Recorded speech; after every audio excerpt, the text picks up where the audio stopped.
बैसाख के महीने में नवमी तिथि को माता जानकी का प्रागट्य हुआ है पृथ्वी से। शुक्ल पक्ष की नवमी तिथि, बैसाख महीना, पीला चंदन घिसकर उस चंदन को एक सुंदर पीपल का कोमल पत्ता, कोमल पत्ता मतलब एकदम, एक तो पीपल का होता है कड़ला पत्ता, एकदम कड़क हो जाता है, और एकदम होता है कोमल पत्ता। उस पीपल के कोमल पत्ते पर पीला चंदन घिसकर, जो वो चंदन होता है, उस चंदन को घिसकर उस चंदन को उस पत्ते पर रख ले। और महाराज उस पत्ते को मध्याह्न के समय पर, जैसे जब सुबह के समय पर सारी पूजन हो जाए, अर्चना हो जाए, भगवान शिव के मंदिरों में जल समर्पित हो जाए, उसके बाद में जब बाबा एकदम आनंद में विराजे हों, तब जहाँ शिवलिंग रखा होता है, जैसे ये शिवलिंग है और ये कटी भाग जहाँ शिवलिंग रखा हुआ है, इस कटी भाग पर जहाँ शिवलिंग रखा है उसके पास में ही 3 उंगलियों से चंदन का लेपन उस कटी भाग पर करना है। जो उंगलियां लगी रहेगी उसी को अशोक सुंदरी वाली जगह पर स्पर्श करना है, और अशोक सुंदरी वाली जगह पर स्पर्श कर कर कुछ देर तक चंदन लगे रहने देना है। उसके बाद में उस चंदन को वापस निकाल कर लेकर आना है। कटी भाग पर जो लगाया गया है उसको भी निकाल कर वापस लेकर आना है। फिर बाबा का स्नान नहीं कराना है, केवल चंदन लेकर आना है, उसी पीपल के पत्ते पर रखकर। एक डिब्बी में उस चंदन को आप रख लीजिए। कुछ दिन जिसकी नेत्र ज्योति कमजोर है, चश्मा लग रहा हो, श्रवण शक्ति कमजोर हो, सुनाई कम दे रहा हो, उसके कंठ से इस ठोड़ी तक उस चंदन का तिलक लगाना प्रारंभ कर दीजिए, और नेत्रों के नीचे थोड़ा सा वो चंदन लगाना प्रारंभ कर दीजिए। लगभग 20 से 22 दिन तक आप उसका प्रयोग करिए, और एक रुद्राक्ष का जल शिव को समर्पित कर कर उस जल का आचमन करना प्रारंभ कर लीजिए। लगभग 22 दिन लगेंगे। धीरे धीरे फिर जाकर डॉक्टर को जांच करा लेना, नेत्र की ज्योति बढ़ना प्रारंभ हो गई है। पर विश्वास के साथ में। और शिव महापुराण में त्रंबेश्वर बाबा का एक कितना सुंदर वर्णन किया गया कि अगर मान लो कोई व्यक्ति नशे में डूबा रहता है, मदिरा का नशा छोड़ ही नहीं रहा, पूरा प्रयास कर लिया और वो दारू छोड़ने को ही तैयार नहीं, 8 साल 10 साल 15 साल 20 साल 25 साल 30 साल निकल गए और वो मदिरा छोड़ ही नहीं रहा, बहुत तकलीफ में। नया लड़का है, अभी शादी हुई, बहू बेचारी रोती है, घर के बच्चे रोते हैं, पर वो मदिरा का नशा छोड़े ही ना। तो त्रंबेश्वर महादेव का स्मरण करें। बेलपत्री के 5 पत्ते, शमी के 3 पत्ते। बेलपत्री के कितने पत्ते? 5। शमी के कितने पत्ते? 3। बेलपत्र के 5 पत्ते, शमी के 3 पत्र, और काली मिर्च 5। एक पत्र, शमी पत्र सब साथ में लेकर काली मिर्च के साथ में बाबा देव अधिदेव महादेव को, भगवान शंकर को समर्पित करो। श्रंभेश्वर महादेव का नाम लीजिए। जम के बोलो, कौन सा महादेव? श्रंभेश्वर महादेव। आपने कथा में सुना होगा कि शरंभ पक्षी का रूप मेरे शंकर भगवान ने लिया था। किसके लिए लिया था? नरसिंह भगवान को जो गुस्सा आ रहा था, नरसिंह भगवान जो तोड़ फोड़ कर रहे थे, सारे देवताओं को डर लग रहा था, तब भगवान शंकर ने सरंभ पक्षी का रूप धारण कर कर नरसिंह भगवान को अपने पंजे में उठाकर अलखनंदा नदी में ले जाकर डाल दिया। शिव जी ने एक नाम लिया, शंकर जी का एक नाम का उच्चारण हुआ। क्या नाम था? जम के बोलो, श्रंभेश्वर महादेव। आवाज नहीं आ रही है, जरा दम के बोलो, कौन से महादेव? बोल श्रंभेश्वर महादेव की।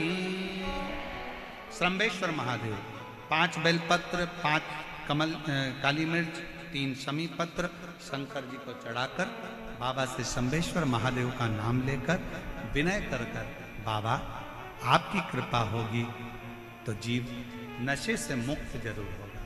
शंकर, आपकी कथा कहती है कि आप राम नाम की मस्ती में डूबते हो और नशे को त्यागते हो।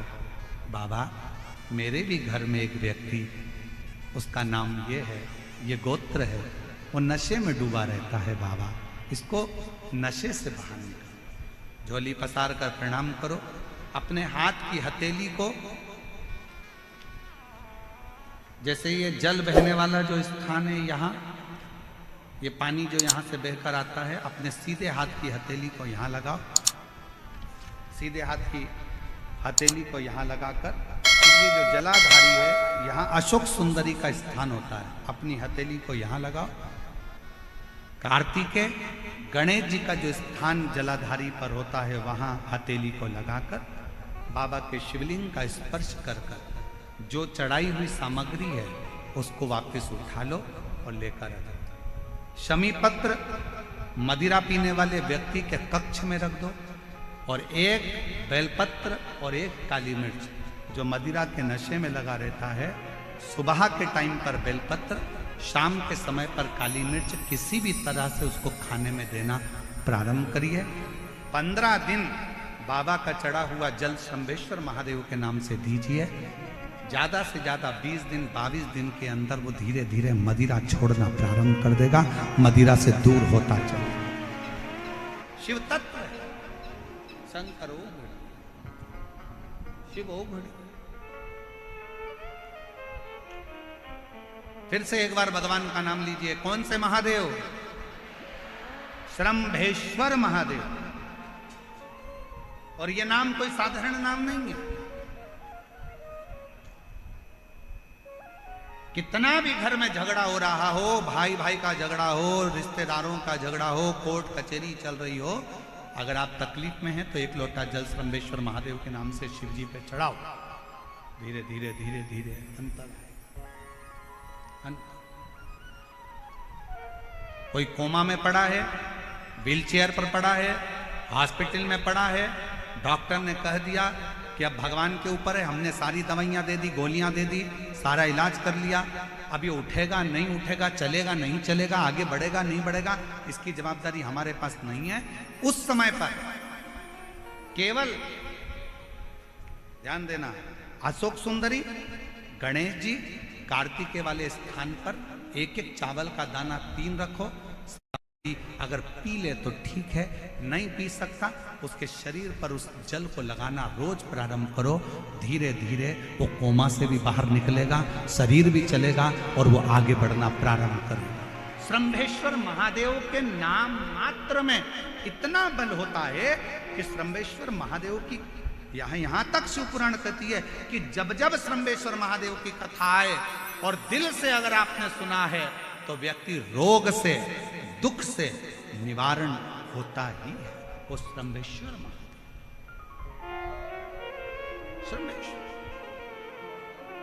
क्यों शिव महापुराण की कथा में लोग इतने तकलीफ है, बीमार हैं तो भी शंकर की कथा में क्यों जाते? इतना धूप है, गर्मी है, फिर भी लोग जाते, बीमार लोग भी पहुंचते, क्यों पहुंचते? उसका कारण है, किसी भी तरह से शंकर की कोई कथा हमारे श्रवण शक्ति में जाएगी और वो हमें शक्ति प्रदान करेगी, क्योंकि उसका नाम महामृत्युंजय है। वो मृत्यु को भी जीत सकता है तो आराम जरूर दे सकता है। वो शिव है। कोई कहे गुरुजी हमारा इतना कर्जा हो गया, गुरुजी इतना कर्जा हो गया, गुरुदेव वो कर्जा समाप्ति नहीं हो रहा। हमारा पैसा विदेश में उलझ गया, हमारा पैसा किसी ने खा लिया, हमारा पैसा नहीं आ रहा, हम तो जगह जगह से कर्ज ले लेकर अपना कर्जा चुका रहे, वापिस कर्जे में डूबते जा रहे। हमारा निवेदन है, शिव जी के मंदिर में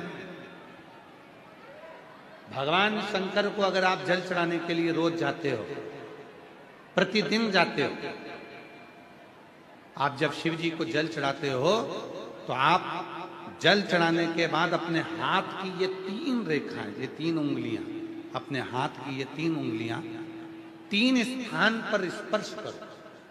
शिवलिंग का स्पर्श, जगत जननी दुर्गा भवानी अर्थात जिस पे शिवलिंग रखा हुआ है वो जलाधारी का स्पर्श, और तीसरा जैसे ये पानी चढ़ाने के बाद ये पानी यहां आता है और यहां से जो नीचे गिरता है, जितनी मोटाई शिवलिंग की जलाधारी की है उस जगह पर अपनी 3 उंगली का स्पर्श तुम रुकेश्वर महादेव के नाम से करो, और यही 3 उंगली लाकर अपने घर के दरवाजे पर स्पर्श करो। धीरे धीरे गया हुआ पैसा वापिस आएगा और कर्जे से तुम मुक्त जरूर हो। जितनी अड़चने,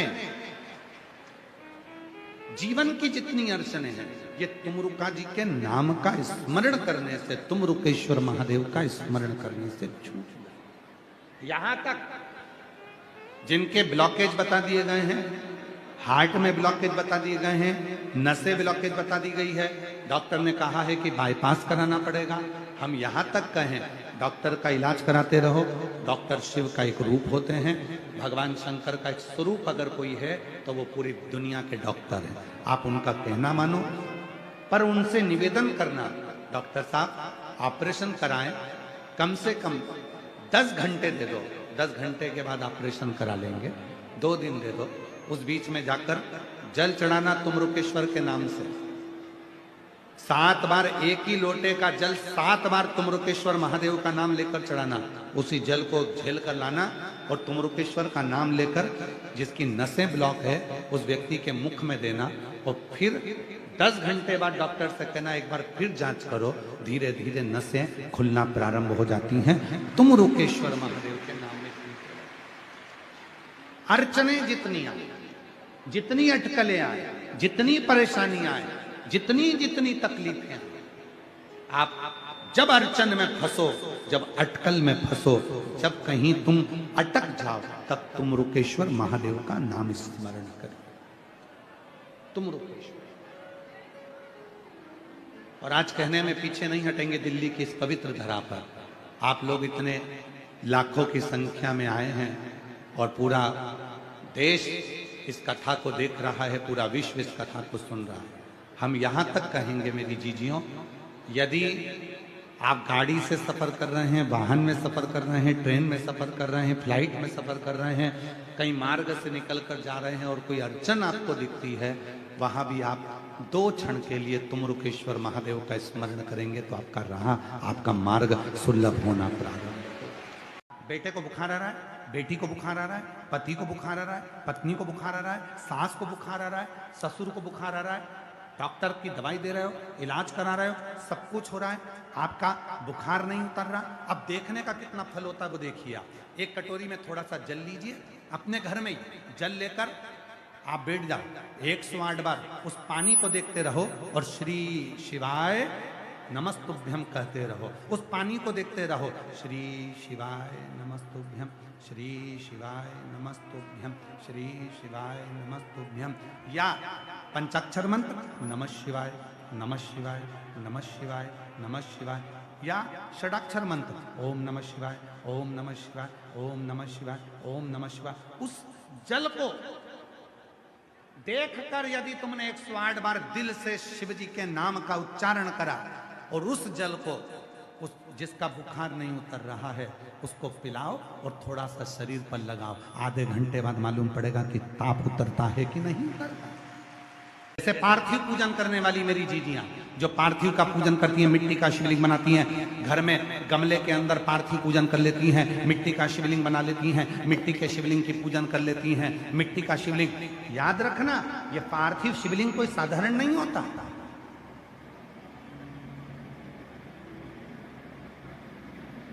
पंद्रह दिन हो गए, दुकान नहीं चल रही है, व्यापार नहीं चल रहा है, कष्ट हो रहा है, घर में 1 रुपया नहीं आ रहा। प्रैक्टिकल करना, कहीं सियोर वाला महाराज झूठ बोलकर तो नहीं जा रहा, प्रैक्टिकल कर कर देखो। और बिना प्रैक्टिकल के रहना मत। ये दुनिया के लोगों ने सबने प्रैक्टिकल करा, जिनका गर्भ नहीं ठहरा तो उन्होंने सफेद आंकड़े की जड़ का प्रैक्टिकल करा, जिनको नौकरी चाहिए थी उन्होंने बेलपत्र पर शहद का प्रैक्टिकल करा, सबने प्रैक्टिकल करा, तुम भी प्रैक्टिकल कर कर देखो। 15 दिन हो गए, व्यापार नहीं चल रहा, घर में कष्ट है, पैसे की आवक नहीं हो रही, कोई टेंशन सामने आकर खड़ा हो गया। 15 दिन लगातार रोज अपने गमले में मिट्टी को थोड़ा सा ऊंचा कर कर शिवलिंग बनाकर वहीं पर पूजन कर कर वहीं विसर्जन कर, उसी मिट्टी को विसर्जन करने से पहले थोड़े से शिवलिंग का पानी अपने घर के दरवाजे पर लगाना प्रारंभ कर। 15 दिन लगा, 8 दिन के अंदर लक्ष्मी का प्रवेश तेरे घर में होना प्रारंभ। प्रैक्टिकल जरूर करना, बिना प्रैक्टिकल के मत रहना कि सियोर वाला बाबा कहीं झूठ बोलकर तो नहीं चले गए दिल्ली में। प्रैक्टिकल करो, बिना प्रैक्टिकल के मत रहो। शनिवार के दिन जो पीपल के वृक्ष में सरसों के तेल का दीप लगाता है उसको शनि कभी परेशान नहीं। एक बात हमेशा ध्यान रखिएगा, मान लो अगर कोई भारी रोग ऐसा शनि महाराज के कारण हो गया हो, अच्छे काम करते करते उल्टे हो रहे हैं, होते हैं किसी किसी के साथ में, विपरीत परिस्थितियां आ जाती है, अच्छा करने जाओ बुरा हो जाता है, अच्छा कर्म करने जाओ बुरा हो जाता है। तो पीपल के वृक्ष की जो छाल होती है, छाल देखिए, पीपल के वृक्ष में जो छाल लगी होती है, उस छाल को घिसकर चंदन बनाकर भगवान शंकर का स्नान कराकर, अभिषेक कराकर, पूजन कराकर, पूजन कराने के बाद हमें पिपलेश्वर महादेव का नाम लेकर, कौन से महादेव? पिपलेश्वर महादेव का नाम लेकर वो जो घिसी हुई छाल होती है, उस छाल का तिलक भगवान शंकर को लगा लो और उसी का थोड़ा सा भाग अपने कंठ पर, मस्तक पर लगाना प्रारंभ कर दो।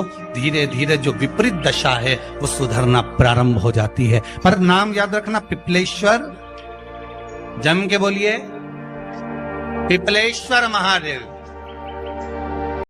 आज शनिवार का दिन है, पीपल के पेड़ के नीचे जाना और उस पीपल के वृक्ष के नीचे जाकर चींटियों को दाना देना, चींटियों को भाग देना और साथ में जल का सींचन कर कराना। माता प्रसूति ने जितने बच्चों को जन्म दिया, 60 कन्या माता प्रसूति के गर्भ से जन्मी, माता प्रसूति के गर्भ से पुत्रों का भी जन्म हुआ, पर जितनी कन्या और जितने पुत्र का जन्म होता था माता प्रसूति उनके गर्भ के समय पर पीपल के वृक्ष की परिक्रमा करती, पीपल के वृक्ष में दाना देती, पीपल के वृक्ष में जल का सींचन करती, पीपल के वृक्ष में पूजन करने के लिए जाती। तो माता अगर मन में भाव होगा भगवान की भक्ति का, भले सामने पीपल का वृक्ष हो, पर भाव अगर मन में होगा तो भगवान संतान भी वैसी ही देगा। जिस व्यक्ति की बीमारी खत्म ही नहीं हो रही, कभी पाँव में दर्द आ गया, कभी कमर में दर्द आ गया, कभी पीठ में दर्द आ गया, कभी सिर में दर्द आ गया, कभी आंखों में तकलीफ हो गई, कभी दमा चलने लगा, सांस चलने लगी, कभी डॉक्टर को दिखाया तो थायराइड हो गया, कभी ब्लड कम हो गया, कोई प्लेटलेट कम हो गई, कोई कुछ हो गया, कोई कुछ हो गया, डॉक्टर को दिखाओ। डॉक्टर जो दवाई दे कुंदकेश्वर महादेव के नाम से उसको खाओ।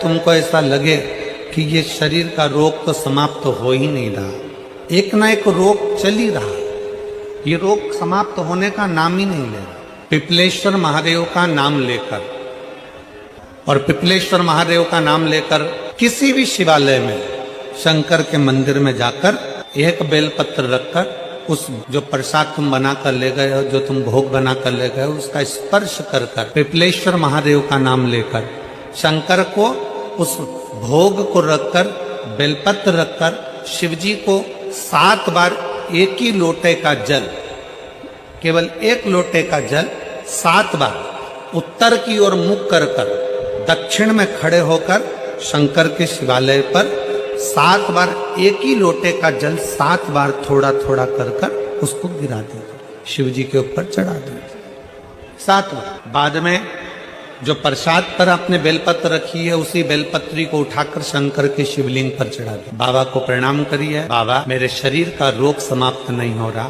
किसी भी दिन पिपलेश्वर महादेव का नाम लेकर वो चढ़ी हुई बेलपत्री लियाओ, प्रसाद लियाओ, घर पर आने पर जैसे ही घर के अंदर प्रवेश करो सबसे पहले बेलपत्री को चबा चबा कर खा लो। फिर वो जो प्रसाद है उस प्रसाद को 7 गांठ से थोड़ी थोड़ी देर में 7 बार में उसको खा लेना। बाबा देवाधिदेव महादेव का नाम लेकर, पिपलेश्वर महादेव देव का नाम लेकर प्रणाम कर कर जल का आचमन, हाथ की हथेली में जल लेकर 7 बार आचमन कर लीजिए और शिव का पिपलेश्वर महादेव का नाम ले लीजिए। धीरे धीरे 15 दिन लगेंगे और 15 दिन में बीमारियां अपने आप कम होना प्रारंभ हो जाएगी और बाबा आपका हाथ पकड़कर आगे बढ़ाए। और आपका कोई काम उलझ रहा है, आपका कोई काम ऐसा है जो बहुत दिन से उलझा हुआ है, चाहे वो कोर्ट कचहरी का हो, चाहे वो किसी से जुड़ा हुआ हो, और वो नहीं हो रहा, तो स्कंद पुराण कहती है, हमारे खंड में भी वर्णन है शिव महापुराण, कि किसी भी नवमी को आप आंवले के पेड़ के नीचे घी का दिया लगाकर मौली मतलब हाथ में जो नाड़ा बांधते हैं, लच्छा, मौली, लच्छा, नाड़ा, हाथ में बांधने वाला पूजन वाला धागा लाल, घी का दिया लगाकर 5 परिक्रमा आंवले के वृक्ष की कर लीजिए और परिक्रमा कर धागे को वहीं पर छोड़कर थोड़ा सा धागा और अलग से लेकर किसी टहनी पर उसको कामना कर बांध दीजिए। महाराज, 10वीं तिथि को, 9वीं को तो ये करोगे, 10वीं को वापिस जाकर आंवले के पेड़ के नीचे घी का दिया लगाइए और जो धागे की आपने टहनी पर जो धागा बांधा है उसको खोल कर लिया, अपने हाथ पर बांधकर उसी धागे को पहनकर अपने काम के लिए निकल जाइए, आपको सफलता प्राप्त हो जाए। स्कंद पुराण में आंवले के वृक्ष का बड़ा महत्व है। वृक्ष में जो गोंद लगती है वो ब्राह्मण हत्या का निश्चय है। पृथ्वी पर जो वृक्ष लगते हैं और वृक्ष में जो गोंद लगती है वो ब्राह्मण हत्या का निश्चय है। बंजर भूमि ब्राह्मण हत्या का निश्चय है। इसलिए हमारे यहाँ शास्त्र कहता है, तुम्हारे बहू का अगर जापा होए, बहू की डिलीवरी होए, बहू को संतान होए, तो खूब घी में गोंद तल तल कर खिलाओ। पर जन्माष्टमी, रामनवमी पर भगवान का प्रसाद तैयार करो तो उसमें गोंद मत डालना, क्योंकि उसमें ब्राह्मण हत्या का अंश रहता है। भगवान के प्रसाद में गोंद नहीं आना चाहिए। इंस्टाग्राम वालों ने, यूट्यूब वालों ने, फेसबुक वालों ने, टीवी वालों ने,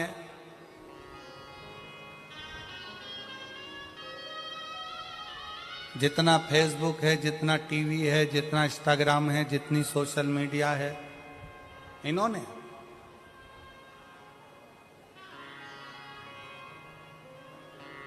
अभी नूतन संवत्सर के पहले बहुत सारे मीडिया पर चलते रहे कि शनि लग गया, शनि लग गया, शनि लग गया। जितने यहाँ कथा में बैठे हो ना, तुम सबने भी मोबाइल में देखा होगा तो देख रहे होगे, वृश्चिक पे लग गया, कुंभ पे लग गया, ढैया लग गया, 7.5 लग गया, आधे से ज्यादा तो शनि के डिप्रेशन में पड़ गए।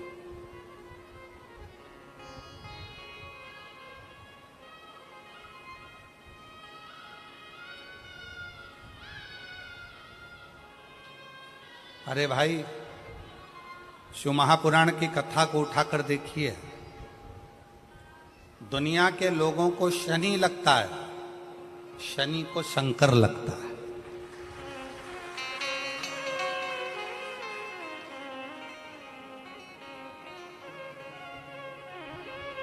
यदि आप भगवान शंकर के मंदिर में जाकर 1 लोटा जल चढ़ा रहे हो, आप भगवान शिव के मंदिर में जाकर अर्चना कर रहे हो, आराधना कर रहे हो, निवेदन कर रहे हो, एक बेलपत्र शिव की उठाकर धोकर वापिस शंकर को समर्पित कर रहे हो, शंकर भगवान का पंचाक्षर मंत्र नमः शिवाय जप रहे हो, शंकर भगवान का षडाक्षर मंत्र ओम नमः शिवाय जप रहे हो, या श्री शिवाय नमस्तुभ्यम का जाप कर रहे हो, तो ये निश्चित मानकर रखो कि आपके पीछे शनि नहीं पड़ेगा, आपके पीछे शंकर जरूर पड़ेगा।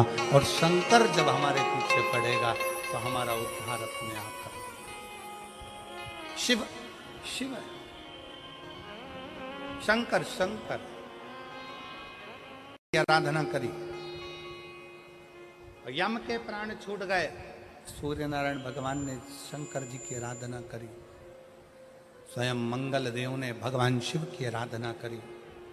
जीवन में कितना भी ग्रह का दोष हो, जीवन में कितनी बड़ी भी तकलीफ चल रही हो, जीवन में कितना बड़ा भी दुख हो, जीवन में कितना बड़ा भी कष्ट हो, अगर आप भगवान शंकर की आराधना में लीन है, भगवान शिव की भक्ति में लीन है, शंकर के मूल मंत्र का स्मरण कर रहे हैं, हृदय से दिल से बैठकर शंकर को पुकार रहे हैं, श्री शिवाय नमस्तुभ्यं, श्री शिवाय नमस्तुभ्यं, श्री शिवाय नमस्तुभ्यं,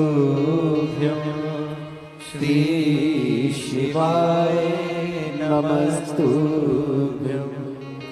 श्री शिवाय नमस्तुभ्यं, श्री शिवाय नमस्तुभ्यं, श्री शिवाय नमस्तुभ्यं, श्री शिवाय नमस्तुभ्यं। आप एक भरोसा रखकर यदि भगवान शंकर की आराधना में डूबे हो तो निश्चित कितना भी दुख हो, कितनी भी तकलीफ हो, कितना भी कष्ट हो, कितना भी जीवन में कितना बड़ा भी दुख तुम्हारे सामने आकर खड़ा हुआ है, हृदय से उस परमात्मा को अगर पुकारा गया है तो दुख कटा जरूर है, समाप्त जरूर हुआ है, शिव की कृपा जरूर, दुख कटेगा।